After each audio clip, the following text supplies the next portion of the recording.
where did you always have the character that you have now? So the Zicky Dice. No, hell Okay. no, hell no. Hell no. I wish like we could bring up a picture. Like I'll post it. It's somewhere along. But at first I came out like I wanted to be like. So I always had the name Zicky Dice, right? A stoner buddy of mine back in 2007. My name is Nick Zappo. Started calling me Zick because he's an idiot. So he switched the letters, but it stuck.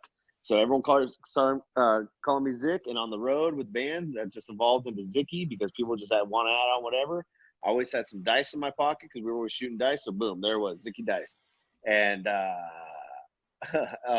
first, I saw like this casino pit boss like type. So like I wore these like white suit pants, and like I had this big old beard and brown hair, and then like a singlet on under, and I ended up looking like a bootleg Bray Wyatt. And I was like, nah. So then I went from there to I wore a singlet once, and then I wore long tights, and it had like my name airbrushed on the back, and then I went to trunks, and then like I shaved off the beard, and then I started like having this vision, right? And then I pierced the ear, and I started growing a mullet out, and I started rocking my natural curly hair. These aren't natural, by the way.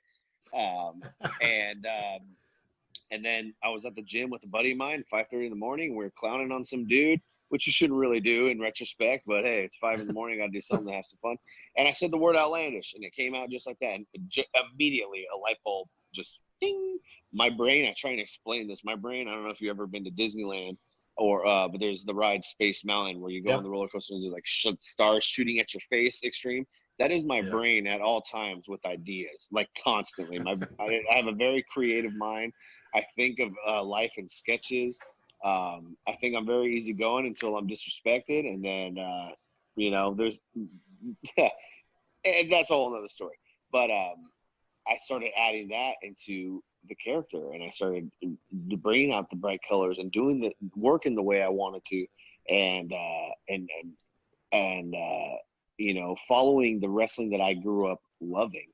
And I was told many times that it wouldn't work in this day and age, especially like in the indies. But look who's laughing now. That's awesome, man. I love the character because man, I'm an older guy and I'm a big 80s crazy guy. I love the 80s, man, and I love all that stuff. Likewise. And I grew up with that wrestling too. So when I saw your character, I'm like, oh my gosh, this and like you had said, it really brought back memories of 80s wrestling for me.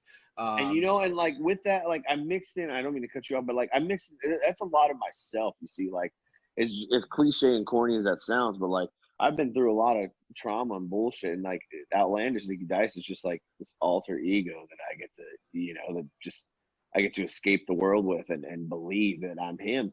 And the thing that's awesome about it is all this traveling I've done, I looked around and I said, what's going to make me different? What's going to make me stand out? And that's what I thrive for every single time, every show, every performance.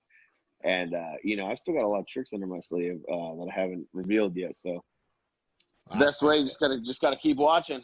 Oh, that's man, right. Definitely. I can't wait to see what's coming next. What did you bring over from the music business to your persona? Oh man, the connection with the crowd. Okay.